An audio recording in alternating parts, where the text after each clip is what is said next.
pick up where they left off. Utopia, dystopia, let's get your take on that. Let's bring up the poll question. Jack Ma says computers may be clever, but humans are smarter. Elon Musk says definitely not. 1, humans. 2, computers. Let's go. What's your take?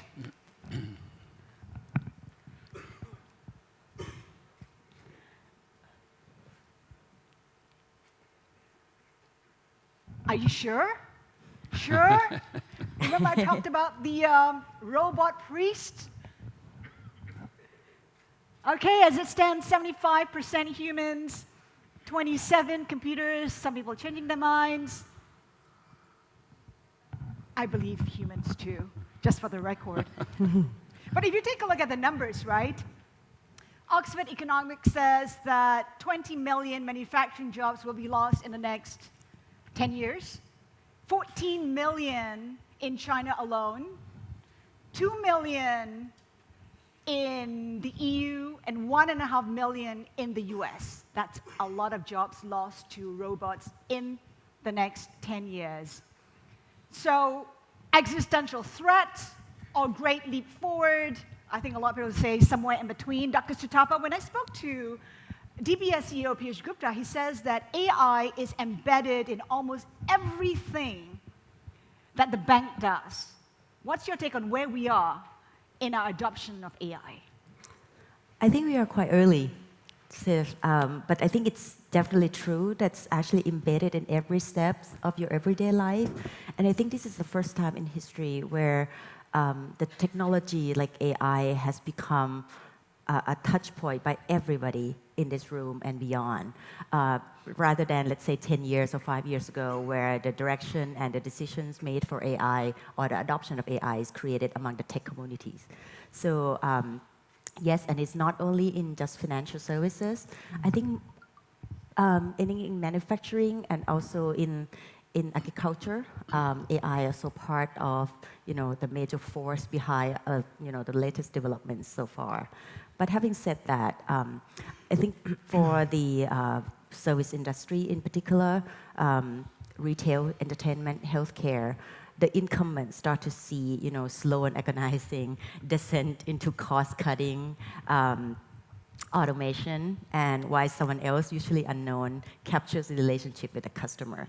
So basically, the understanding the customers is what makes the difference between the winner or the loser. So it's not so much about the technology itself, it's about the human needs.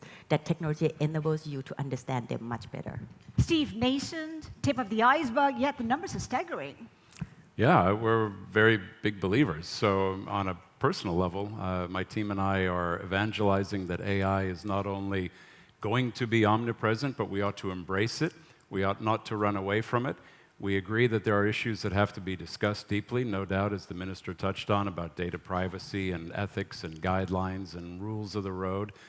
But in our opinion, we need to think of that as important concepts along a journey, not something which we must answer in advance before we think about how to embrace. Our view is embrace, utilize, iterate, learn, continue. And so we think it's both important and inevitable, and we ought to be thinking about more use cases because of the future of health and transportation, energy resources, food. There are too many important problems at human scale to allow this to be thought of as a technology. So when you invest in cutting-edge companies, are we looking at a fully robotic future? I just want to add on what Steve has said. As a business investor, and also for business owner, I think that's good news. Because a lot of business owner, I heard they complain about short of workers. And when you embrace robotic, when you embrace the use of technology in AI, I think this is the solution, right? So that's why we were talking about AI is across all industry, from financial services, and why not? I mean, it's so expensive, right? Robot costs very little money. The bankers cost a lot of money. So, some of this banking job, sorry. So, look for, no, I don't think you should be scared, right? You should be very happy because Not all bankers really enjoy their job. I mean, the money may be there. I was an ex-banker before, so I quit banking a long time ago and decided to be a venture capitalist. Because you're building business, I think that's so interesting about building business and embrace technology. And I always try to look for technology that can help traditional business to make improvement. When they make improvement, they save money and they are more efficient. Then you can free up those workers who are doing repetitive job, and then you have to retrain them. But not us as employer to retrain them, but they have to self-learn. So long gone are the day where you get a passport, which is your degree, and then you say, I'm done with education. And if you have that kind of attitude, no government can help you, no law can help you. You have to help yourself. So I believe continuous education is the way to go. Where do you draw, please? I just want to add here, I think the real threat is probably the technology that comes in the form that weakens human ability. There are different kinds of technologies, and what we have been seeing so far is technologies that help improve human productivity, and will continue to do so, exponentially. But also, what we should be aware of is what had, the technology that has weakened, what has been our key success so far, meaning that ability to collaborate among each other, ability to connect with other humans on an emotional level, or even the simple tasks such as memorizing directions. Those you need to be aware of. That's what has made us dominate this world in the last thousands of years could eventually be eroding that through the technologies we have created. So I think that's what the concern is about. The idea of embracing AI fully is great, and we can see the benefits of that. People talk about how something like $13, $14 trillion will be added into the economy in the next 10 years. But what happens to those left behind? There's the argument that AI also accelerates inequality. How can you use those robotics dividend to help those left behind? Well, I think the important point here is we won't be able to answer all of these questions fully at some moment in time and then take an action. I'd like to draw a parallel. When automobiles were introduced, we didn't think about things like safety belts and airbags and anti-lock brakes and so on. It was get them on the road, and then when bad things happened, people responded. And I'm not advocating let's not worry about any of these things, but there will be job displacement.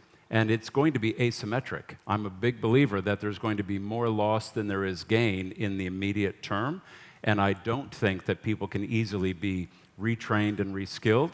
And so I think the more we can be honest, then it leads us into the discussion. Okay, how do we feel about UBI, for example, or Universal Basic Income? Some people say let's tax the robots and create a different source of revenue for those that are, quote, left behind. All good points, and I think it's important for us to discuss and debate. Two things. I think it has to be explored as we go, and I think the minister referred to that to some extent. Things happen, and then we respond. Number two is, I think our bigger challenge is how do we want to think of these as humanity, because the values that might be expressed in one country or one population are not necessarily those of another. And so to try and think about ethics for AI at some super macro scale, I think will be beyond us, frankly. We'll pick up on ethics a slightly later. I'm just trying to envision what it means for countries like India, Indonesia, where a lot of people are involved in manufacturing and doing bits and pieces for companies which can be easily replicated by robots, by machines, in a more effective way. Well, just to jump in briefly on this, we met not too long ago with the Minister for Technology from Rwanda.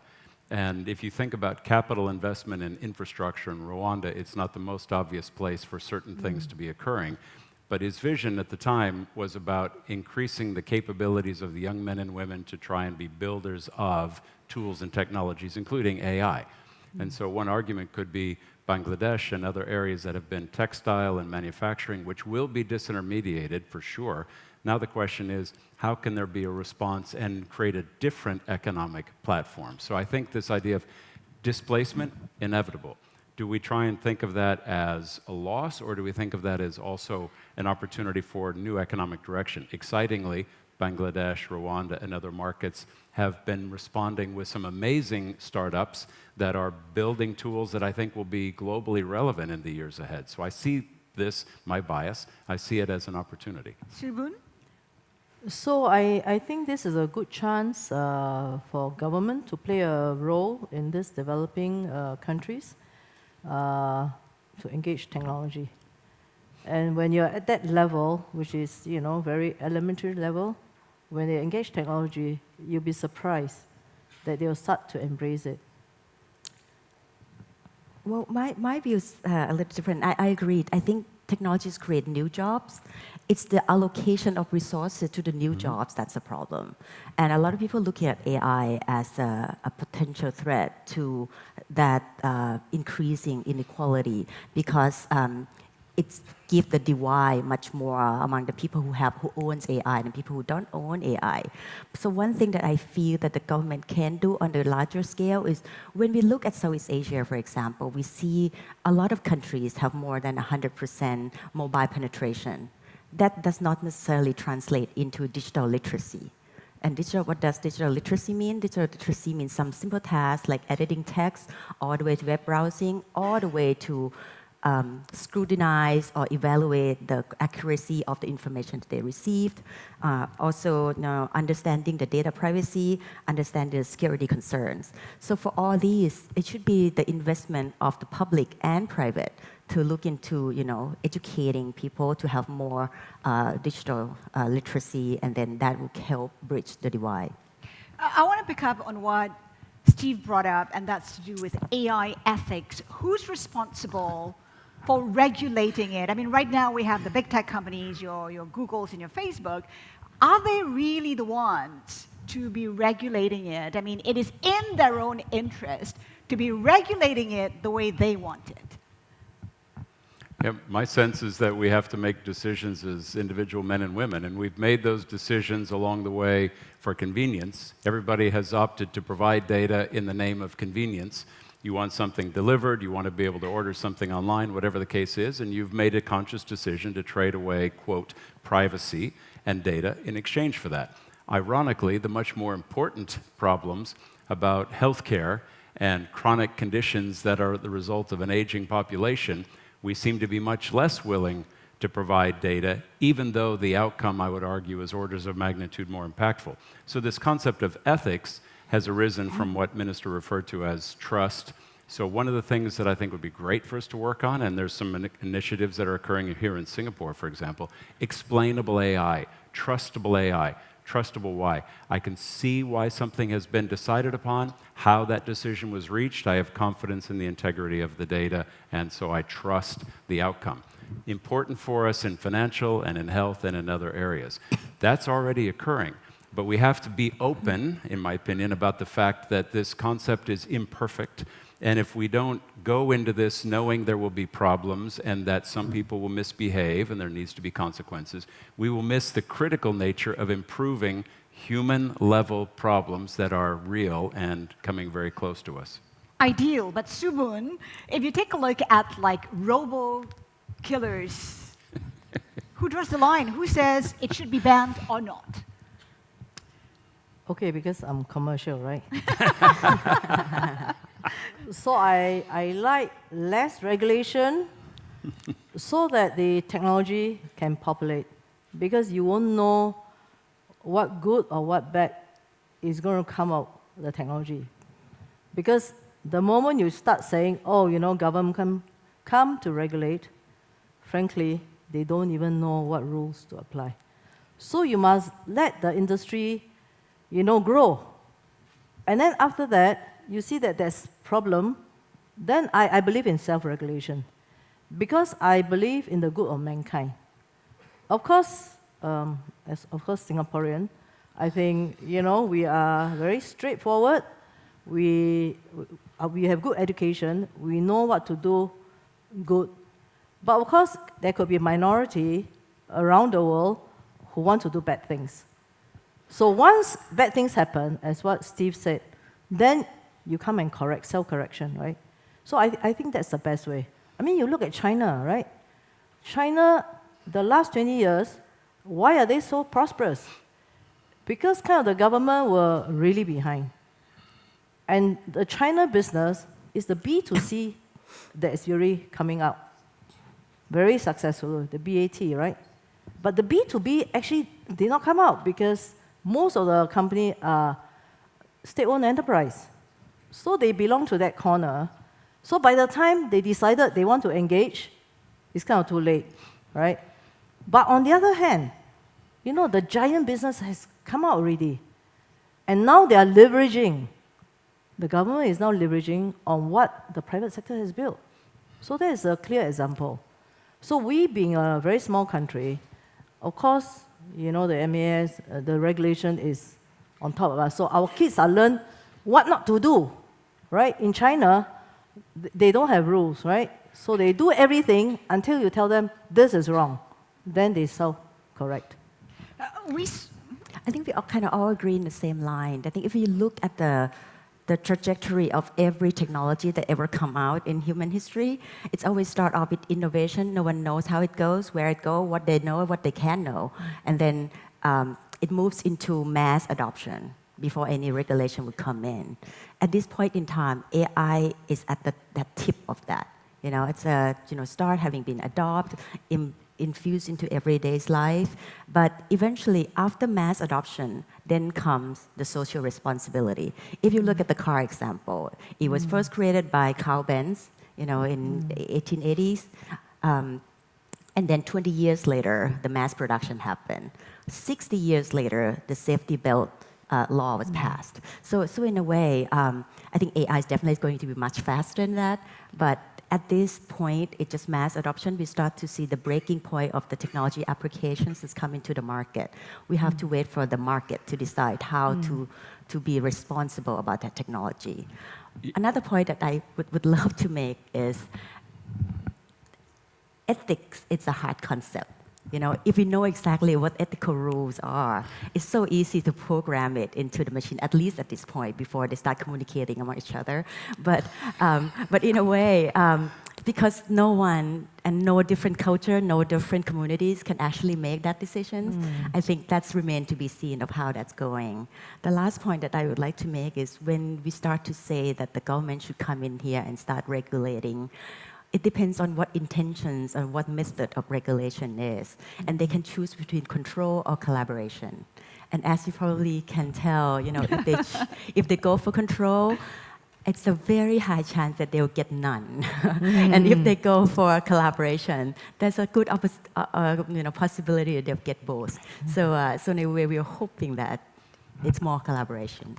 Steve, I'm curious how popular culture has been shaped by some of these things. You know, if we had not had Schwarzenegger in Terminator, and if we had not had RoboCop, and all these things of these autonomous weapons systems running around and going crazy on people, if they had only shown positive outcomes of AI being helpful in society, I'm just intellectually curious how much our expectation would change. Because inevitably, when somebody talks about AI, they will also invoke, but we have to be careful we're not building Skynet. So it's just one of these things where I'm curious, had we not had some of those biases, where would our thinking about this topic have evolved? Someone highlighted a movie to me called Her, how a man fell in love with a robot because she had all the attributes that a woman would have, just better, right? I mean, so that could be a reality at some point in time, given that robots are mimicking human in a very fast way, and hence we talked about that freeze robot. So to your point, I mean, that's a positive. Well, let me pick up briefly on one point. There was a group of bankers, Colombian bankers here yesterday that were talking about what Singapore is doing and seeing what would make sense for them. And one of the examples that I shared was a picture of an elderly woman and a nurse giving her comfort, arms on her shoulders giving her comfort. The second picture was an elderly woman with a humanoid robot, as in holding something that had form factor of a robot. And my point was, we always describe empathy as the one thing that AI will never be able to replicate. And yet my point was, in some countries, Japan being an example, because of the aging population, there is not enough human caregiver. And so is it wrong for this elderly lady to take some comfort from some interaction with something. My point was, it's not, in my opinion, wrong to think about getting some comfort, some interaction when it is not otherwise available. And I would not want to deprive that person of that comfort. With that in mind, I don't know that this thing we call empathy is purely the domain of us, of humans. So I'm very excited and interested to see the evolution of where AI can go, recognizing that we do need to be cognizant that there are unintended consequences. So I'm not naive about it. I'm just saying, let's keep going instead of trying to solve for every variable before we go, which is where we are with autonomous vehicle. Cannot let an autonomous vehicle bump into anything without not having it on the road. If it bumps into anything, we must immediately ban it. But we drive into each other every day. We've agreed that as a social norm. So we try to solve for perfection in some ways, and I don't think that's realistic, and in fact, I think that's not in our interest. So Ginny Rometty said that AI will change jobs 100% in 10 years. So I want to do this poll, right? Let's pick up poll question 2. When will your job be replaced by a machine or a robot? 5 years, 10 years, never.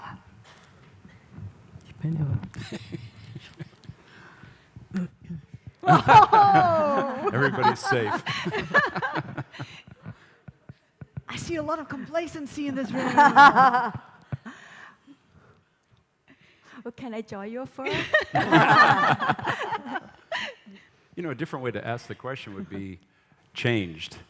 I think the binary nature of, and hopefully my fellow panelists would agree, when will your job be changed by AI? Now or tomorrow.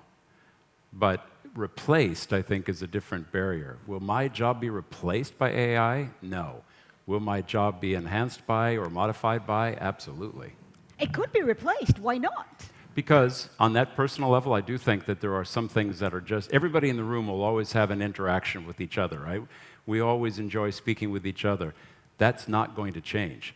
But I am a believer that there will be different tools and capabilities. I don't search every single thing in some manual context, but before I meet with somebody, I'll spend 2 minutes online. That would be an assistive technology. I wasn't able to do that 15 years ago, so it changed. Subin, does that mean that we're not working towards a fully robotic future? Do you not see that happening at all? I think partial. Partial is good enough. I mean, if we have the whole world of robots, will disappear, go to Mars. So Maybe no fully that's why robotic space technology is now kicking off. Yeah. Dr. Sutapa? 50-50? 30, Well, 70? Well, I certainly feel that there's some jobs that require human interaction. And if you can choose, human would choose interacting with other humans, or at least humans of today, let's say. But I would like to say that we certainly see a lot of jobs being replaced, a lot of the old jobs being replaced, and the school as we know it today was created in the mass production or industrialization age. So that's why we feel that the people who are trained today do not fit with this going forward. Another thing is, if you forget the traditional job, let alone traditional job, if you look at the new jobs such as information processing tasks, the NLP labeling, for example, or robot reprogramming, those are highly automated now, and they will become, require less and less human interaction. So even the new job will be replaced very soon. So I think that's the reality of it. The problem is, how do you prepare yourself to be ready for a job that requires more human interactions? How humans can start to look at a specific segment of society where you can contribute much more efficient, much more spiritually with other humans.